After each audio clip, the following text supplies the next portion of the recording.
During the flamboyant 10-year history of the American Football League, several fierce rivalries developed, but none fiercer than that between the black and the red. The Oakland Raiders and the Kansas City Chiefs. The AFL's two most successful teams fought each other 22 times during the decade. Each team won 11, and many of these were relentless struggles.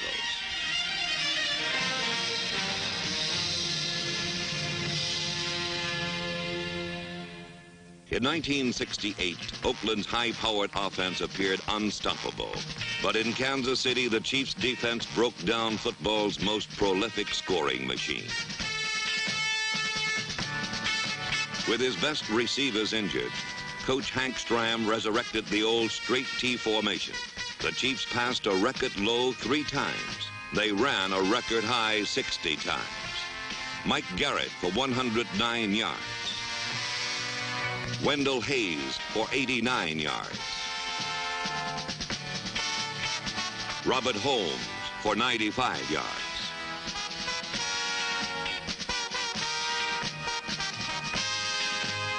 Despite adversity, the Chiefs had powered their way to a surprising victory. 2 weeks later in Oakland, quarterback Darryl LaMonica and the vengeful champion Raiders played their best game of the season and dominated the Chiefs, just as the Chiefs had dominated them 2 weeks before.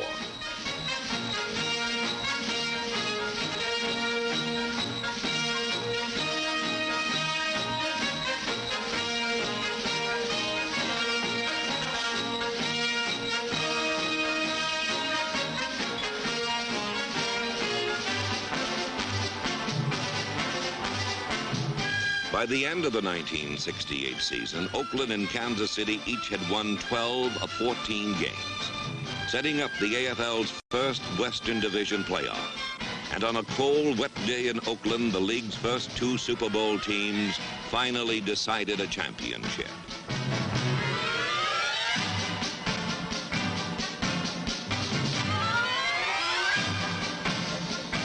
By the end of the first quarter, Darryl LaMonica had fired 3 touchdown passes, and the Raiders led 21-0. LaMonica later added 2 more touchdown passes, his second to Warren Wells, and his third to Fred Biletnikoff.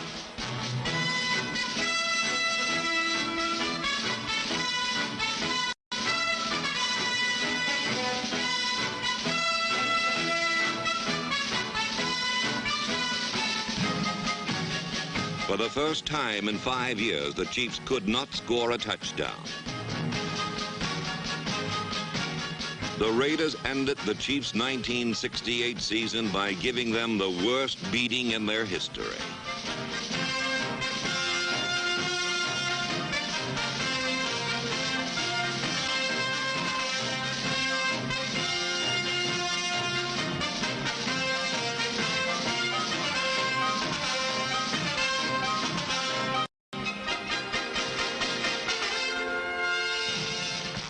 In 1969, when the teams met again in Kansas City, the Chiefs were in first place, and they were ready to break the Raiders' jinx.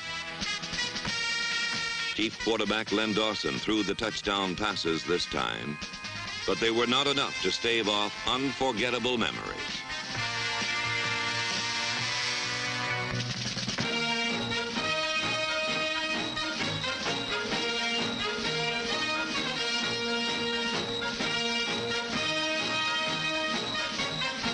The Raiders literally stole the game, 27-24, and the Western title was again to be decided in Oakland on the season's final day. A Dawson knee injury helped dictate another conservative game for the Chiefs. They passed only 6 times. They ran 48 times. But this time they scored only 1 touchdown. The Raiders deployed their customary offense.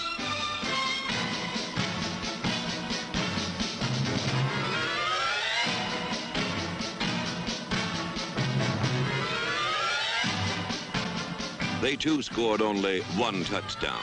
But for John Madden's Raiders, it was enough to defeat the Chiefs for the 4th straight time and for the 7th time in 8 games.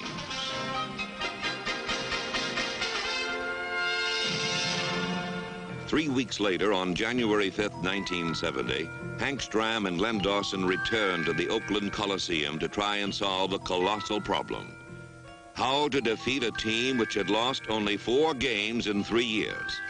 A team some called the finest in the game. It was now up to the fiercest rivals in AFL history to decide one final championship in the AFL's last showdown.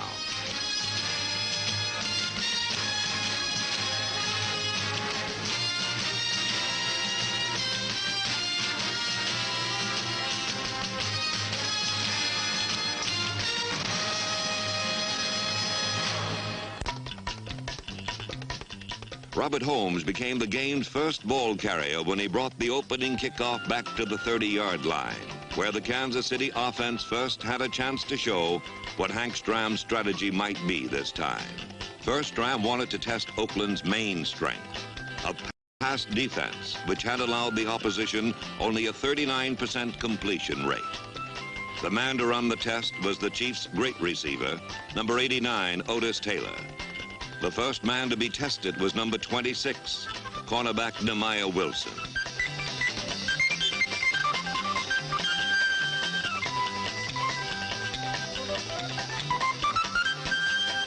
Next, Taylor tested number 24, all-league cornerback Willie Brown.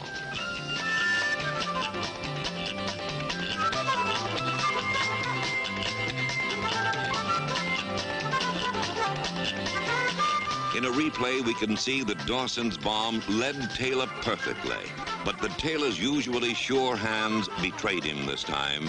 Instead of getting within easy scoring range, the Chiefs then spent most of the first half getting nowhere.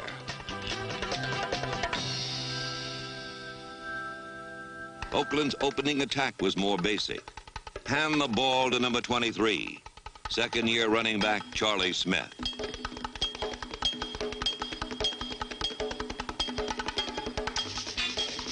Only a dropped third down pass prevented the Raiders from getting close enough for at least 3 points, as George Blanda's 52-yard field goal attempt fell just a few feet short.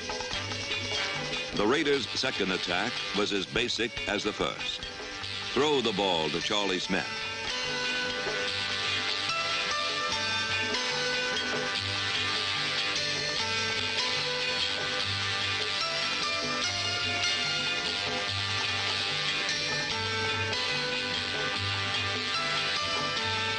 Smith's receiving seemed to open things up for Oakland's other receivers, like number 13, Rod Sherman, and number 33, Billy Cannon.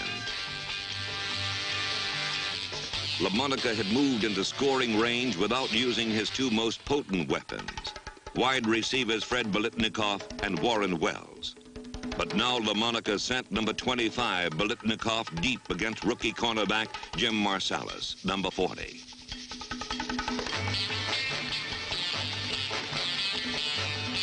Although unsuccessful, this play set up a pass to number 81, Warren Wells, who carried to the Kansas City 3.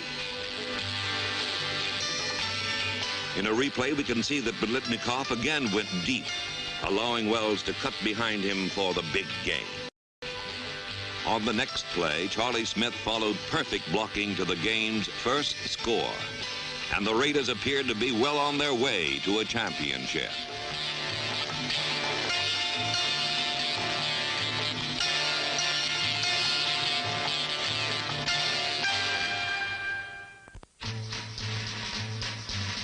In the second quarter, the Raiders continued the same strategy which had been so successful in the first period. This time, however, things didn't work quite so well for the Raiders.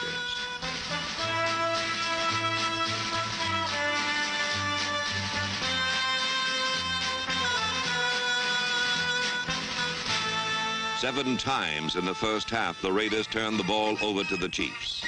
But Kansas City's intricate offense had produced only 2 first downs and an abundance of frustration.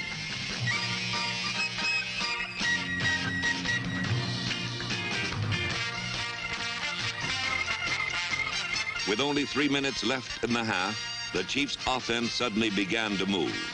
Helped by several key penalties against the Oakland defense, the Chiefs found themselves beyond midfield for the first time. Dawson sent Otis Taylor down the middle to attract attention, and then threw to Frank Pitts for a 41-yard explosion to the Raiders' 1-yard line. From there, Wendell Hayes plunged into the end zone, and suddenly the game was tied as the first half ended.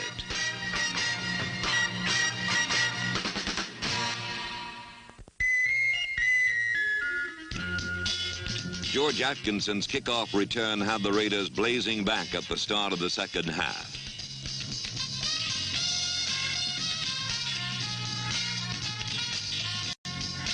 Darryl LaMonica again turned to the short passing game, which had set up the only touchdown of the first half.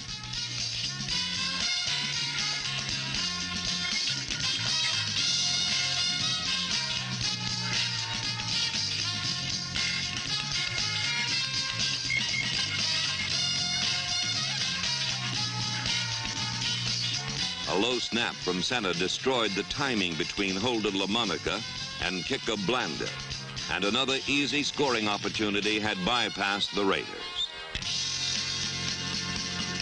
On the next play, Mike Garrett ripped off the longest run of the day, 12 yards.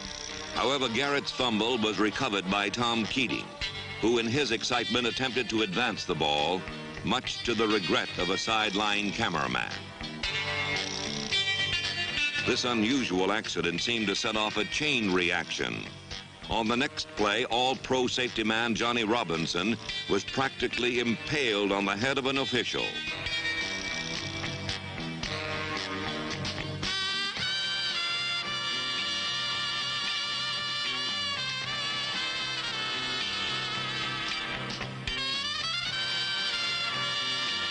After Willie Mitchell replaced Robinson, LaMonica tried to throw deep, and the result was another weird play with bodies falling all over the field.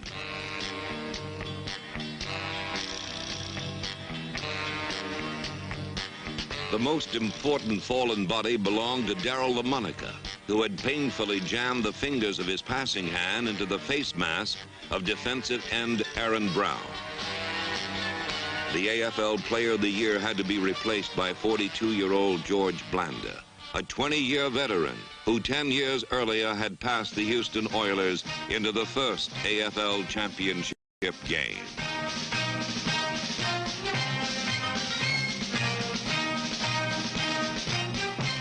In Houston's Jefferson Stadium against the Los Angeles Chargers, Blanda had accounted for all the Houston points and had led the Oilers to the first AFL championship. From a handful of Houston fans in a high school stadium to the jam-packed Oakland Coliseum, Blanda had witnessed the entire history of the AFL, and it was now up to him to write the league's final chapter.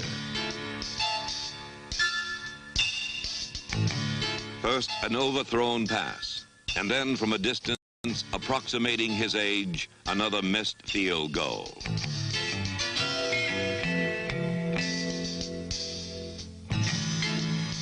Blanda would have one more chance. On the next series, he began to move the Raiders toward a tie-breaking score.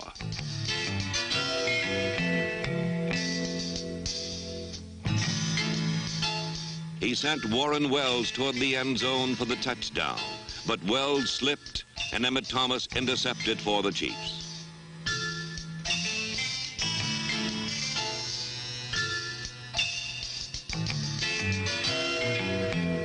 One old pro was through for the day, while another surveyed the wreckage of the previous play.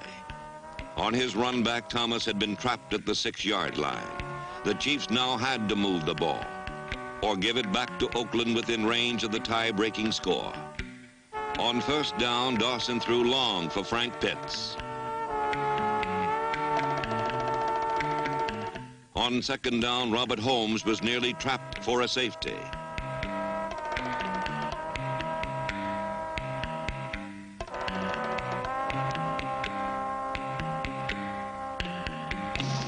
Third down and 14 yards to go from the 2-yard line. If the Raiders could stop this play, they would probably take command of the game.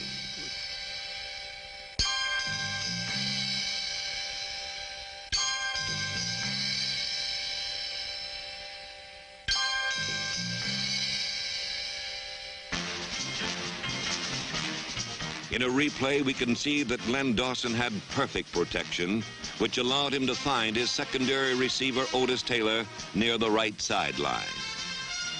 Taylor's spectacular catch seemed suddenly to turn the game in the Chiefs' favor. Dawson's next target was Robert Holmes.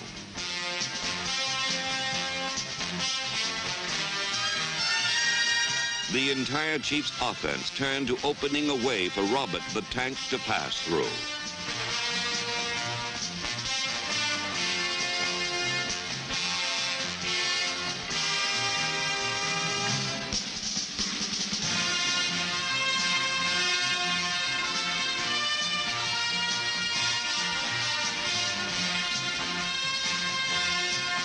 Meanwhile, the struggle continued between Otis Taylor and Nehemiah Wilson, and Dawson chose this moment to take advantage of the situation.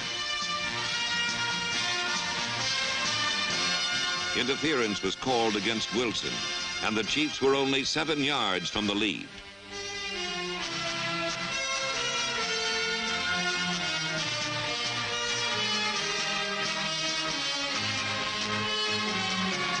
In a replay, we can see why an interference call is one of the toughest any official has to make. In 2 plays, Robert Holmes accounted for the rest of the yardage to the Raider goal. And the Chiefs had won a 7-point lead after 3 quarters.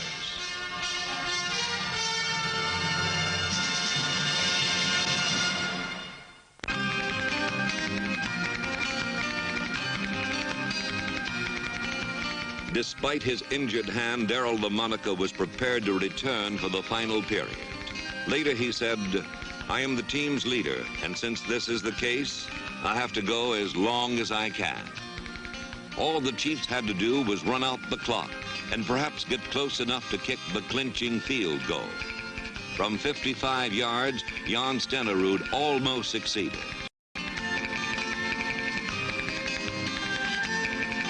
With almost 14 minutes remaining, the Raiders had their chance to get back into the game.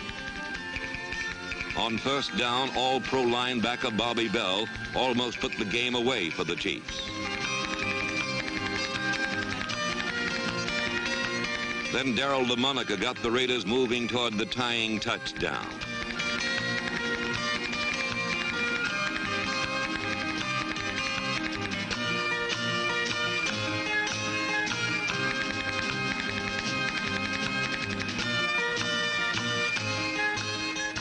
Suddenly, an interception by Jim Kearney began a chain of events almost as bizarre as those of the third quarter. All the Chiefs had to do was run out the clock.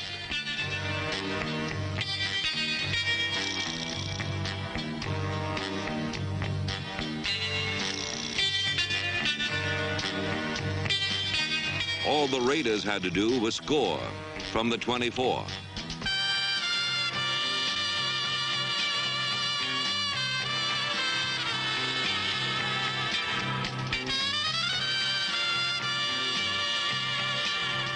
Just run out the clock.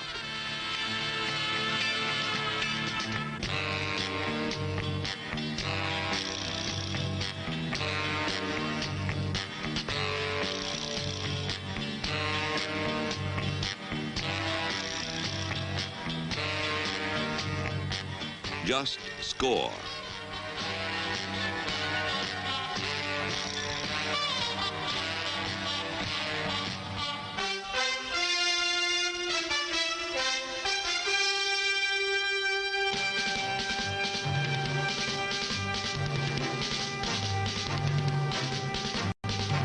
Emmett Thomas's 62-yard dash with his second interception put the Chiefs within easy reach of Jan Stenerud's foot.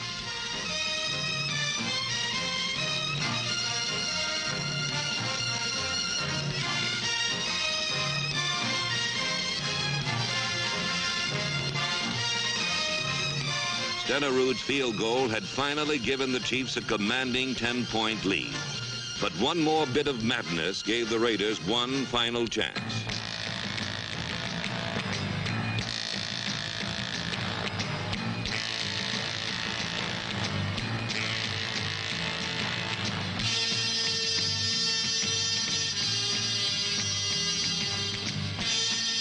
Four down from the Kansas City 13. Emmett Thomas's third interception was just another frustrating out-of-bounds catch. But not nearly so frustrating as the rest of the game was for Darryl LaMonica and the Raiders.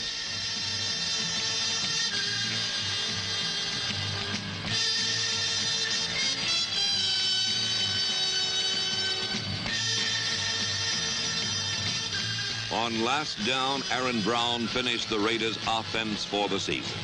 It was a fitting conclusion, for the Chiefs' joy and the Raiders' frustration were due most of all to a great Kansas City defensive team. Despite a courageous effort by the AFL Player of the Year, the Western Division champion Raiders could not cope with the Chiefs' defensive team, which is finally gaining recognition as the game's toughest.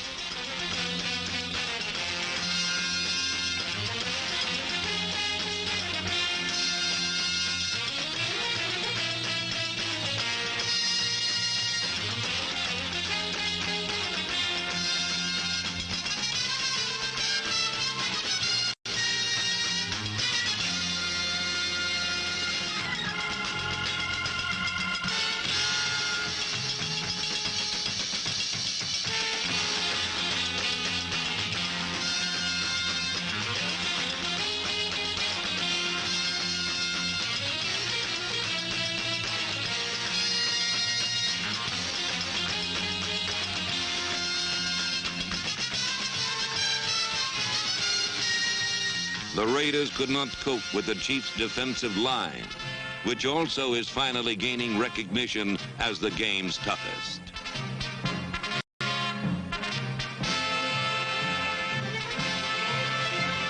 Defensive ends Aaron Brown and Jerry Mays. Tackles Buck Buchanan and Curly Culp. Buchanan, Brown, Mays, Culp. The Raiders could not cope with a defensive end named Aaron Brown.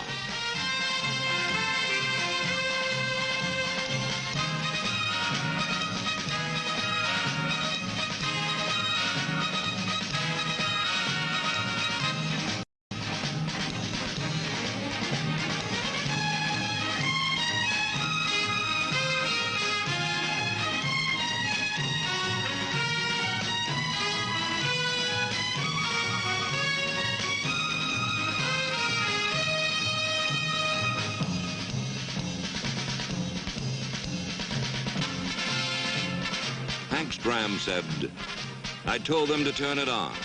Give it all you've got." We did, and we beat one of the greatest teams in pro football. Maybe the greatest.